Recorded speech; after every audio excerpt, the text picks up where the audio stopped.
Ko pe ke ufanga pe ngai to fata to pe fa faket pe me moani. Ko pe mo no manga e tohi Ekisoto. Ko tu ko ahoni ko Ekisoto va ta valu to mai ki ai. Ko fe hui o pe he ko hai nga u e ko speri o fai he kai. Ko na fanongo. I nga u e o tua o fai ke te tau to. O nga u e o tua ki fa mo ki tau to. Ka fanongo e ka kai ke.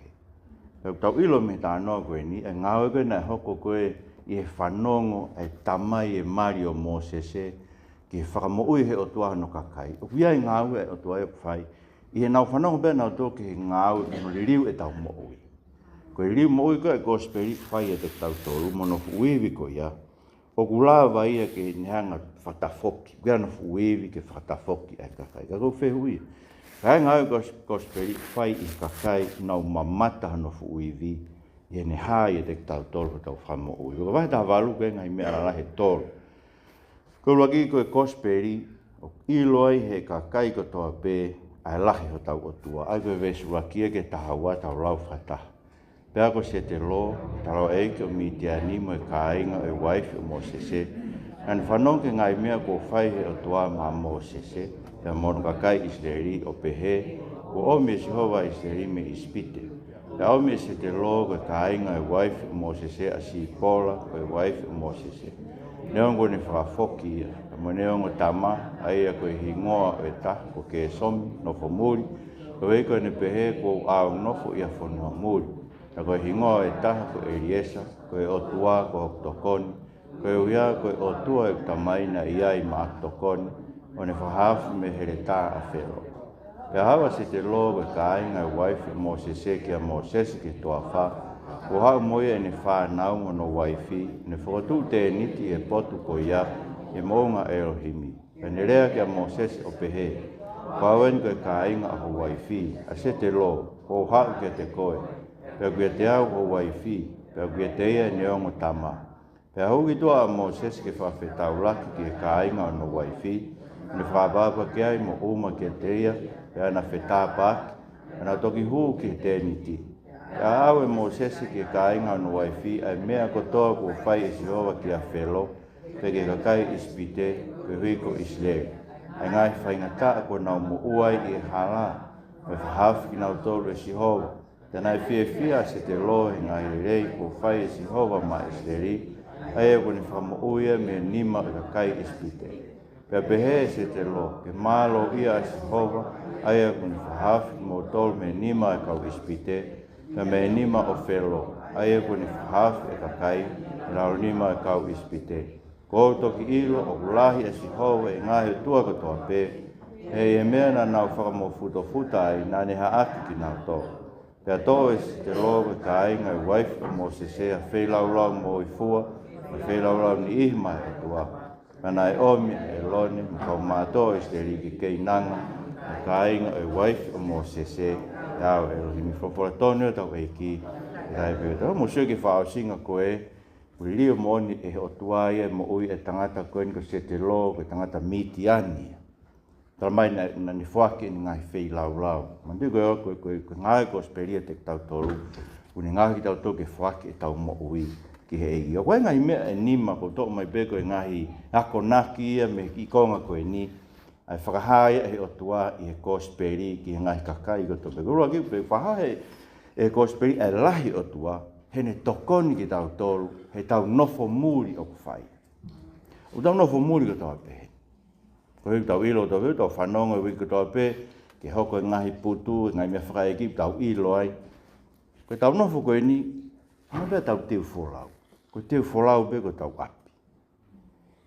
Tau mai te kitato he pelu vai taha tāwes taha tolu, me taha wha, tau mo ui i he tui, o tau sio whakalaka atu ki he whanua taha o wha, o tau lau, ko kau muri pe ki tau tolu, ko nofo hiri pe ki tau tolu, tau whanonga, te tau whanua totoni. Tau mai rewa e, ka bau te tau lau tato ko tau whanua e, tau te whok pe tato ki maha. Ai o uhinga pe e tō e kakai ia ki no piki tai ke ngai me e mama koe ni, mo ke nofo e nau mo ui he anga hala. Ko he nau o si lau e nau tōko nau whonua, koe ke nau sio whakalake. Nā ngoi kai au nofo ki tau tō. Koe tau nofo, tau sio whakalaka ki he whanua. Koe whanua nei tala ofa hangai ko Moses. Koe uhinga ne whakahingoa e ne whanau ki tamata ko ke so nofo mūri. Koe he ne ilo i koe tala ofa e o tua na e whaiang ke te nau tōlu. Koe whanua e o tua tene whakma nau tōlu. Pako Eliesa lewa. Koe o tua, koe Fakangaue koe e tau nofo muri. Koe o tua ho tau tokoni. He tau nofo muri o whai. Ai uhinga koe ngai palo Mexico ai o tua. Ai ngai palo Mexico nei uhinga no ri ako e Moses ai apio felo. Ma tu ka apio felo ka apio tu ipa nei hoka Moses ia koe fohai o e princess. O whanua ko ispite. Ka nei ri ako toi e Moses. Koe koe ni whaama nei ke lau whatape a ngauhi ko via whakatahaia. Pea mo e ka kai ai o tua. Kai ngā mawinga peke te tau tolu, ke tau tokanga, ke no lau wha aho e tohi tabu. Koe meu tau ilo e ngai palo meske o tua, ngai tala ofa koe o tua tongi tau piki ki ai. Ko tau eri e sai. Koe o tua e une whaiha tau tokoni o ki tau tolu, i hono whakamanatu mai ngai tala ofa e o tua e tohi tapu. Te ria na whai tau lata heni. O pūria e bureanga tala ofa e o tua. Ai koe kunyanga tala ofa ki mai ke te tau tolu. Kono ua e whahaku mai i gongo ni whahai ko speri a lahi o tua i ne whakatahataha i e whamiri. Ni whakatahataha i whamiri. Siki ves ni mage fitu, nei haua Setelo mo e waifi o Moses. Koe ki te urupu kahamina ne whakafoki ai, e talmaina ne whakafoki. Mahalo pene fulahe whatongia ki ai, ke lawa ki alu whakataha mono whamiri, e nau hau koe me ispite. Ka koe ni o mai e Setelo. Whanong ke ngāu koe o tua, ngai whai whakamoi o tua, ko whai ma nau tolu, ka ne hau. Mo Mario Moses mo neongo tama. Ne whanonge ko speri, ngau ko whahi o toa Moses mo kau isleri. Pe ne hangareo o mai ke whatahataha ki whamiri ko eni. Ko speri ne hang whatahataha e tau ngai whamiri e kai. He kutala ko speri ke Hispaniti, tau dolo ngai Hispaniti, ke tau ofa ke tau ngahi waifi o hange ko karaisi. O so vai ni man ko tau noa ke. O tuku e tau ui ke more, ke whama o ni ako tau ngai waifi, hono fufulu aki nau tolu tau mai paula, ai vai koe wholofora. Koe vai e tuni ke fufulu ako tau ngai waifi. Mo dole ngai whae, koe vai e tuni ke whai ako mo whakama. Koe tau ngau e whai ngai Hispaniti, kono teu, ko tau ngai waifi, ke ona ia ha feu. Koe fu ireu ngai koe paula. Pe koe ke nau tae mere, ke nau maa oni mo hawa, he aho kou tahanga o atu ai ki nau tolu ki he otua. Hoa mea kau e ngai Hispaniti tau tolu o ku tau, mandu whaakata i tau tolu e talangofua ko tau ngai mari. Ka mea leirei au te talangofua ke tau ngai mari. Koe hui koe ko ngai ia, koe mea ia e la vai ke whanongo mai tau ngai mari ke te tau tolu. He taimi kou tau whengai ke fufulu a ki nau tolu. Whamaa inonia ki nau tolu ai vai koe ni koe wholofora. Kei ngā teka kono a koe e tau whanau. Ai kono whakatatai mai whamiri. Tu e hu se Paniti o whai ngai ngāu e koe ki he waifi, pe a ko e wholofora, hu whekina e tau whanau. Si ngai whae. O wang whepeko hei, o mosio ke tohi tapu koe si pinga le rei ia ko mou whatongia whawhae. Koe ko whakau kau mau beawia, ki whae koe ai ongo tama a sepe. Koe ki talamai no hingoa, wangepenga tā ko hingoa e whiwhine ko mere. Ka koe whae koe ongo tama ka a sepe, dia whae a se mismo sione. Tā no ia mātiu kai wa noa vesua tane alue ka si isu o kore e neongo tama ke na hu ke mo itai ngata. Ke alue tō tā nofo hono tō matau, alue tō tā nofo hono tō he mai he puranga eki. Koe whe o ongo ko ki whanau. O ke kore ke eki ke whahawhi whanau mei heri, awe ki nau tō ke mo itai ngata. O kāo mo ki tau tō ke tau tō singai whae, tō alu ka si isu. Kore ke ai koe anga ia tau nofu whakataha mo tau ngai whamiri. Kai ke, mani peke tau tōko tau whamiri mo oni, ho tau ngai kāinga koe ni eiki. Matu nei pe taimi na lau ngai, a meriame pe mo elone koe mariko mo sese. Pe koe whine kusa, tau mai tai koe hapakuke vahe tolu, ko kusa, tau pe mo mitiani. Mahau pe hawhai ngā mea ia si polo nai whai. Uke be taimi e tai whawhia maari e ngai kupu e whamiri e ke te tau tolu. Ka ko tau tolu koe tau nofu koe i he tau whamiri koe i he eiki. O uki ki tau tolu ia ke tau tuu whakataha. Tau mai paula i he whipai waharua ki ve siwa walu, koe whaka ilonga e tau tuu whakataha ki tau ngai whiri. E kai kou nau whihia me ke te tau tolu. Whaka ilonga e whaka auha i nau tolu, Ko whailonga ia o tau whakamoui whai e otua. Au mau inga, ai tu whakataha whamiri, whai ngai whatonge o Sipaniti, tau tu whakataha ki tau tolu, tau whamiri i he eiki, ko whakakautaha ki tau tolu, ko mea he taa e ko si sukaraisi o tau whi o whani ai, he anga e tau whetokanga ai. Ko mea no tolu ko tō mai ko whi ako nakia, o e konga pe ko e misura kike tāua o pehe. O whakaha e gospeli ai lahi o otua, he ne whakamo ui ki tau tō me ngai whainga taa ko tau whi tau laku mo e whanonga anga. Masike ves walu, Ramane whamatala e Moses me tau peku whahe o tua ki a whelo me kau ispite, pēa mo e ngahi whainga taa ko nau whi tau laki mo ia. Matu ngai meo tau tānoa ke tau whanonga, ma e tae tui e kakai, e lawa he o tua ke whawhanga ki nau tolu e toa wha. E nau tae tui e lawa he o tua ke whakainu ki nau tolu. Ai, koe whainga taa alai taha e tau whanonga koe ni uwhai, koe tae tui. Tae tui ke whorofora tau o tua. Au whe mo pia e ka inge tau kore ki o tua, kwa mo pia tau whiri, o whainga kene to'o e tau tui pi ki tai ki tau, koe tahe ngai whainga taa. A koe whamanatu peke te ki tau tōku, han koe tala koe a Paula koe Filipai whai ua ki vesi wahiwa. Ko whake te ki tau tolu ia kalaisi. Ka ingata peke tau tui ki te ia. Ka ke tau mo ua mamahi whoki, koe hui koia. Ka mai Paula te ki tau tolu o Timoto vai whawe sta walu. Neong kotoa ngai mamahi koe ni, ai ni tau whikuki moe koe koe kosperi. Ka e whakahawhi ki tau tolu e o tua, me ngahi whainga kovi katoa pe ai whiri, pe tene awe hao ki tau tolu, ke hono pure angata ingata. Ia, koe gosperi ia, ko tau whakamo ui, ke tau kaunga mamahi mo eiki. Whambeke mo piki ke he ulahe au bitu whakaukau ia, ko tau whakamo ui, ke tau mao ngai monu ia, oe mama koe ni pēa i kakai, o nau whakaukau koe lotu, koe mea whakalahi koloa pe ia. Koe lotu, a tau tui ke eiki, a manaki ko tau ngai whamamahi. Ko mea no hoko, e au nako hono hoko ko mai me konga koe ni. O whahae ko speri lahi o tua e ne whakawhia fia i ho tau loto a ke ko speri. Vesi wake tau, ko buang me veho whanongo, he wiki no malanga e te ko speri. Ko whamuke ke whanongo mau peke no malanga e te ko speri, hono whakahawhi ki tau tolu he o tua, me po pula ke angahala, me veteanga ki tau tolu me angahala mo e mate, ke fia koe ngongo lere ia. O tonu kene whakawhiawhia i maoi piho tau loto i he whanongo ki ai. He talamai vesiwa, nai whiawhia o piho Setelo ni whanongo e gosperi. Pero vesi hongo fulu, nane whakawhetai ki o tua ke malo ia a Sihova. Ai e uni whakahawhi ki mo tolu, me he nima kau ispite, me he nima o whelo. Tāwe tau whiawhia maoi pe. He tau whanongo e gosperi, koe o ngongo i ha tau whakahawhi, koe whakaukau ki ai. Ano whawhiawhia gosperi. Koe mōrea e tau mana wahe ki he anga hala. He tau maueni e tau tolu ia lau maria o tua ke tokoni ki tau tolu.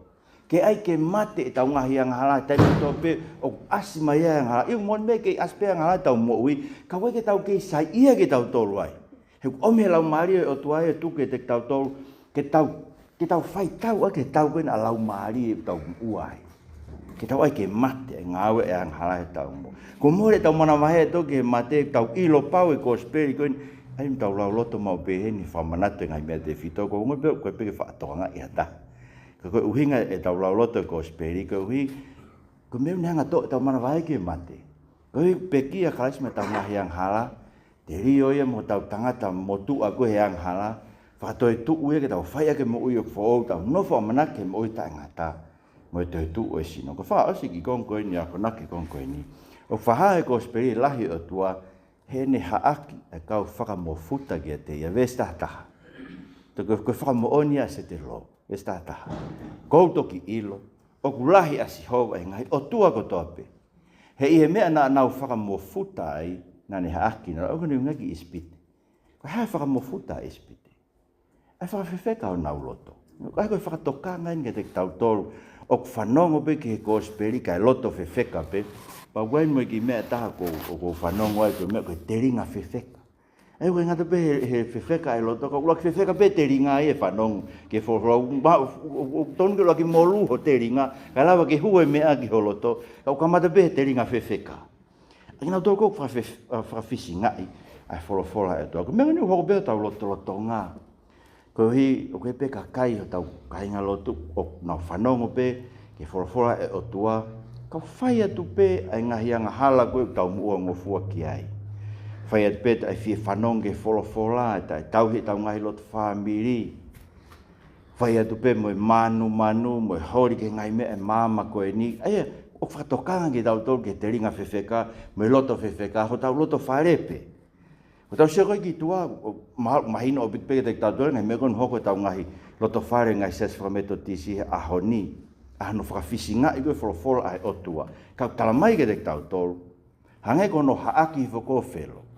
E haaki i whako tua ki nau tolu, o whakamofuta, i e whakawhewheka ho nau roto. Talamai e beluwa e tāta hawe sta hiwa. Ke ona tuke tau auhia, he ngai tokate, kata ke beluwa e tāta tolu wesiwa. Ke ona tuke tau auhia e ngai tokate rine ke kehe mo whoko. He koe mea le rei, ke pou ake tau loto, ai keres ai otua.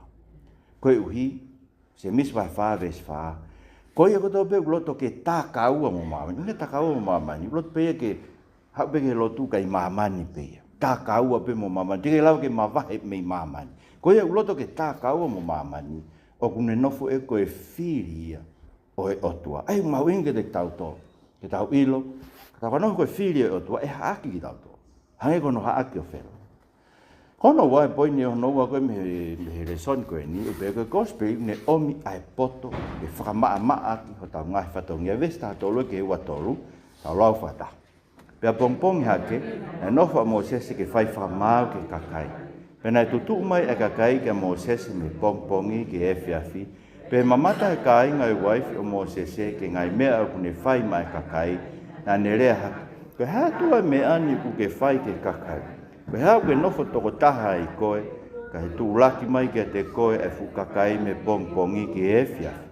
Pe tari mo sese ke kāinga no waifi. Koe hui e ku hau e kakai ke te au ke whehu i ke otua.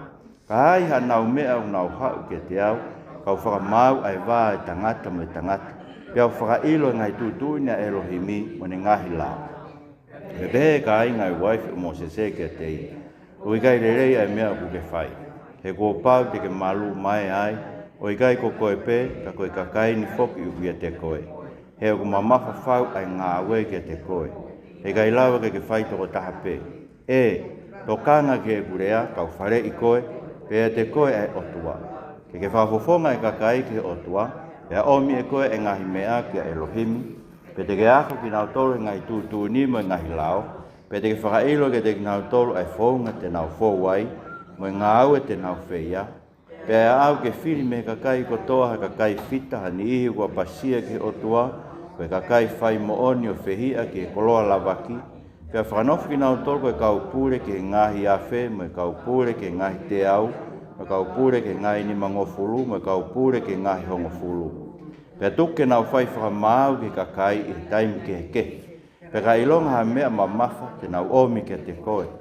Ka ngai mea i ki te nau whakamau e ki nau tolu. Koe e whakamaa maa ai o kawenga. Pea te nau fua ia whakataha mo koe. Ka pau te ke whai ai meani. E whinangalo ki ai ai otua. Pea te ke lawa ke tolonga. Pea ke fukakai ni whoki. Te nau wa urerei ki ho nau whei tuu ai. Roho tōnea tau eiki. Ka peta i peki he otua. Aia.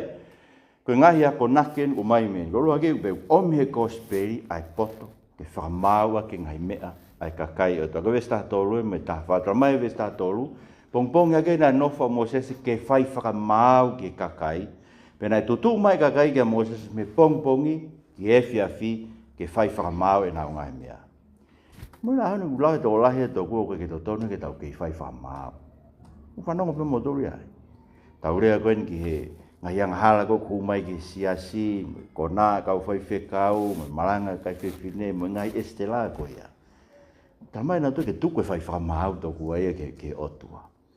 Ko tau whatongia whakatau i sipi e ke kakai ai otua. Ke whai e whakamau ke kakai. O whakau e siasi to kua ia koe taki. O koe te ntala ia me ahala ke whonua pe koe siasi. Ulongolongo pe i. Koe hui na area ki hanga hala e whonua pe koe hanga hala e siasi. Po hanga hala ata. Pea vea ne kina e tokua koe toko taha e ku hui he siasi koe moderator, ai peke saiki he saiki tō tako. Ka ko mō sese ia, koe taki e o tō, ni whamanat mai ko tau whatongia ke whakamau e ngai mea ai ka kai ai o tō, ke tala ai mea koe uhala mo mea o ku tonu whainhine kakai ke nau fō. Mara kai wahe ua vesi tu tala mai, he koe tau o ngutu e taula eiki, ke tau hea e ilo, ke eke he kakai mei hono ngutu, ai wholofola ai lao ai otua, he koe whai whekau ia si hova sāpāti. Wholofola tonu tau eiki whawhitai bege otua. Amusio ke, he koe hui koe nau talanga taa koe kau taula eiki e kuonga ko ia, ke wholofola ai otua, me nau whiwhiri mānako, me uri aika marakai, nau whiwhiri mānako e wholofola. Nau whiwhiri wholofola te nau tui ki ai, wholofola ke nau tui ki nau toki ai. La mai he otua i he vesi valu ko marakai wahe wa koia, e ngau he ki nau tohi otua ko e tae toka i mo e maa ulalo e kakai ko tope. Koe ko ne wingana ki he, ko ne wingana ki he. Ngau ki nau toki nau whiunga moheri ko kai tae toka i mo maa ulalo tahaia i he nofo ko tope. Ko no ua e ako naki me ki kongo e ni. O wami e ko speri ki te kitato ai poto ke whamatala aki, ai wholofola e tua ki ono kakai. Se vesta anima mo e vesta hao no. Tala mai te kitato e vesta hao no. Matala e mo sese ki ni tamai, whamatala e mo sese ki ni tamai i he maari ono whatongia. Ena ne behe, ka ai ha nau mea, ai ko ne wingani ke kakai o tua. Nau hau ke te au, kau whakamau ai wā e tangata mo e tangata, peau whakailo, ai ngai tūtūnia Elohimi mo ne ngahi lao, ke te ki nau tua. Ai ko tau whatongia ai. Ke tau whai e whakamau e o tua, ke tau rea ake wholofola e o tua, ki he kakai. Whamanat mai he beluwa e tātoru ves fitu, mana tu e kakai na e taki mua ke te ki mautoru. Ai whaahinga na e tala ke te ki mautoru e wholofola e o tua. Koe taki, koe tō tahu ne tala ke siasi, ke whonua, ke whamiri, ke whakafoi tui, koe wholofola e o tua ke te koe. Tala mai he o tua ke tau whai mea koe ni, koe hui whainhuini tau tolu ki ai, e tohi tapu. Ngai mea hange koe whe au aki, e tau tea he o tua. Koe tai whieong ke wholofora, e kaha nau tofi ai pure anga e o tua. Koe kei ase fua e kakano he tau mo ui, oku mahinoa e i kai te tau mau tofi e ke tau tolu, i he pure anga e o tua. Ai mahin, mahu inge te tau tolu ke whatonga, e koe whatongia i o ou e sipaniti, i he whamiri. Koe whatongia e kau whai whekau tau siasi, mkau se tuata, ke tau lea ke wholofora e o tua, ke ilo e kakai mea tuton ke nau nofoi, mea koe tuton ke nau nofoi. Kono tolu e ako naki me kongo koe ni. O me ko speri ke te tau tolu ai poto ke whakamaa ki ngawe o tua. Ai koe kongo whakaausi ve stafitu ke hua tolu. Haua Setelo mamata ke mamafa e whatongia ko Mosese. Hene whai toko taha. Ve stavalu, talange e Setelo ke ko pau te ke malu mai ai. He mamafa whau e ngā ue ke te koe, koe e hikai te ke lawa ke whai toko taha pe. Ko inga fo rea malu mai a koe o singa maria ho to iwi o kai te lava hoko te ngā ue. Mea koe kau pārahin koe burn out. Kai te lava ia ke te hoko te ngā ue, kua more mea te ia e loto fie ngā ue. Aia, koe whare i koe une whai ke whamaa ke ngā ue si watahane tāna. Whiri me kakai ko toa haka kai fita. Hanihi apasia ke otua, koe kakai whai mo on, whehia ke koloa lavaki. Ai koe minga koloa lavaki, koe ate paanga koe kai whiri mana koe kautaki. Whiri haka kai pehe, vesi ua tala mai, ke nau whai whakamau ke kakai, pe ka ilonga ha mea mamafa, pe te nau omia ke te koe. Pea koe e whakamaa i o ka venga, he te nau fua ia whakataha mo koe. Mau inga me whatokanga e ke te tautou, e ka inga, teu malu mai a uia he whai whatongia upa te o whai tō taha. O ku whemau ke tau whetoko nea, ke si malu mai e whai whakaua Steven, e se kei tāri, koe tūtūni, koe ngai ngāwe koe nok whai. Koe mea nok tānoa kia Setelo, koe kui koe tūtūni ngāwe a Setelo. Ai koe tūtūni ngāwe a Setelo, tufa e whatongia. Koe ke mawala whakataha ki ai tō lahi, pehe i kai rewe ke ongo sia peha tō taha. Ko whamaro, ko whamaro ke whetoniak tau whai he lotu huwhia, kau se tuata, whamaro ko motola kau whewhine, mo si whaama te tau ngahi mea koe, ngahi mea toko ni hen, ko whiawhia, mo whafonga mari mau pekusi o mai kakai koe, hanko tau mena whaiwe ko osi, whiawhia kakai nau sio ke tau whakafotunga rei, kono taitari ki tau tau koe ke tau kei ingo mea kai, tau whiawhia tau ke nau maa kai, pa aspa nau toa mea kai o omoi. Ko tau, koe pe ngai whatongia o kei whia maha tokonia, ko si whatongia koe ni whai he skeitari e tuwha e tau tokoni whamahina, whia maha hataha ke tokoni ki ai. Koe hina si malu mai e tau skeitari, he whai toko taha, o ngahi ngāwe koe. Koe ka pau ke whainga maari he lotonga mahina kore ke whetu taki ai ke tokoni. Mahe koe nso koe ngā whatongia maho inga pēia o e sias wha apostolo he tohi tapu. Koe tuwhai wholofola, mo e tuwhai tokoni ke kaumasiwa. Ai ko ngāwe wahe ono pēia. Te whtoi ngāwe e sias wha apostolo, ai mtau whainga ke whai. Koe mea dawe whea no a ahe ni hiko ke asmai ke he lotu, pa ke tātu ka nau tolo wakai. Si tau kau vai, tātu whaha nau lotu. He kai ke whawhalala mea ko toa pēia whai whekau, mauro kau whai whekau me kau se tuata. He koe hiku sanga he o toa ia whanau nau ako no siasi ngai mea ofa whalau maari. Koe tau mea whakatonga tatou, whawhalala pēia mea ko toa ke whai whekau, tungi tawanga toto ai ke ha i tau mo ui o tau siasi ai tutun Fakangaue koe na Setelo. Koe ui tau ilo e tau mo one Setelo. Koe ku sanga he o tua tu tama ni riringi mah no lau maari ke tau takitaha mau ma fai whakalau maari ke whai aki e tau ngāwe. Ku mahu inga e tau fe whakaloto lahi aki, fe whakaai ai aki. Koe tala noe a ngāwe vai ta whawes ta hiwa ke hua no tolo maka iko paula koe i risita. Pena tolo magai na to apostolo mana pongia apostolo. Ma toho na to ke tu akolo ri ke na fa ko ku mate. Pe bere fa matala ka luke. E fataha mai kau apostolo kau wa konga ko ka kai ko na lotu. Ona tu takai ke teia. Pe fa pe tu ha ke apostolo to fo ke to hoko te ngawe. Ai o ke be fa lo to lahi ai tokoni me tau tu fakataha me tau fetokoni aki. E ngāwe koe ni. Whamalo Paula ke sias koe Filipai. Filipai whalu aki ves ni maa tala mai. Koe ui koe nau kau whakataha mo Paula hio no kau haki. Hoi leai. Kau haki koe kosperi. Ai koe kosperi hangeha waka kou mei ngoto. Kau nau kau whakataha ke kau haki.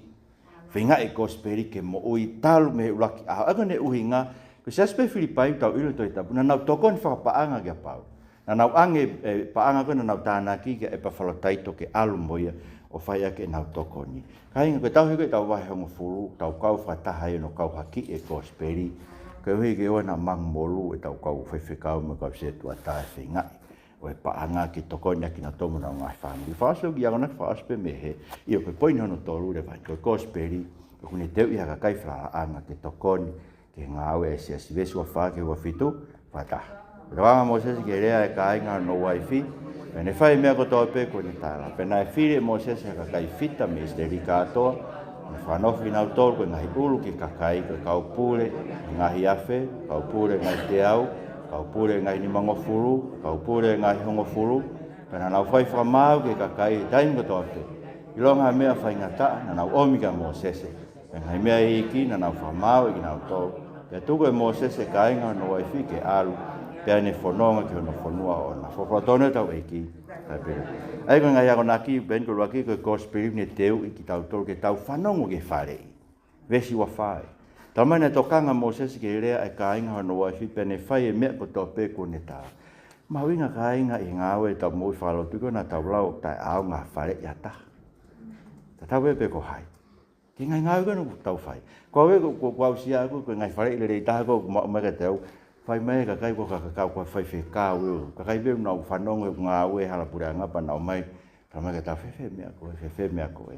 Ka mau inga ke tau whanongo ke ngai whare i koto. Koe koe inga ke tau tari mea koto pe. Ka mai ura ke sironaika wahe ni maa vesi wa taha sivi e mea koto pe ke whanongo ki ai. Ilonga mea le rei, puke mau ia. Ilonga mea whainga moe koe whahi e mea.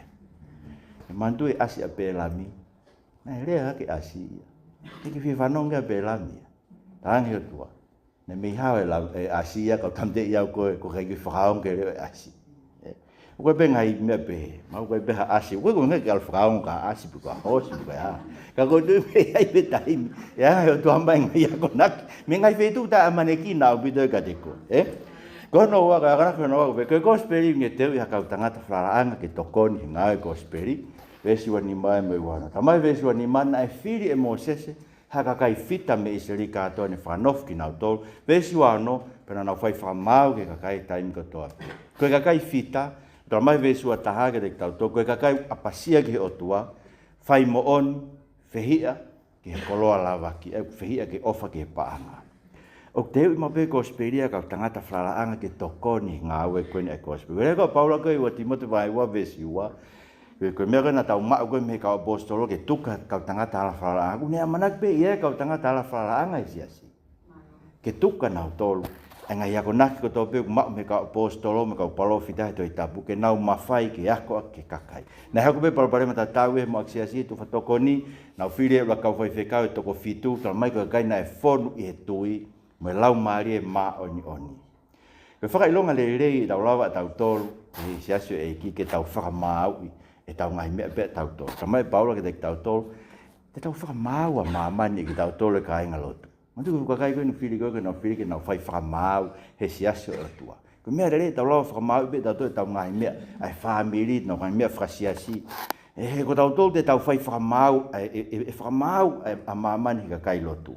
Patala mai e atau ai whakamau o e kau angelo. Ko into vahe o noi. Patala mai rewe ke te tau tolu.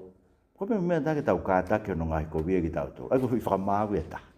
Ko mea ka tau peki whatonton. Ia pe me mea ia ke tau kātake ngai ko whai mea ke te tau. He tau ilo pao. He kai ke hu hataha e o whai kovi. E ko kai ko ngau e ta totonu. Ko into vahe o no vesi. He kai kai nau tofi o nau tolu. E pure anga e o tolu. Tau whaafe beto me whai whakamau. Ngai mea kai siasi, ngai mea tau tolu ke tau sio koe, sio kolo, sio ke manakoa, sio ke whakapapa ia ke tau tolu, sio ke tari ke tau tolu e kakai, pakai ke tau whai whamau ke tau tolu e tau mo ui ke kai lotku, tau ilok. Tala mai ke tau tolu te hina ko sisu, ko siuta. Ai ko siuta whai roa ke investani ma.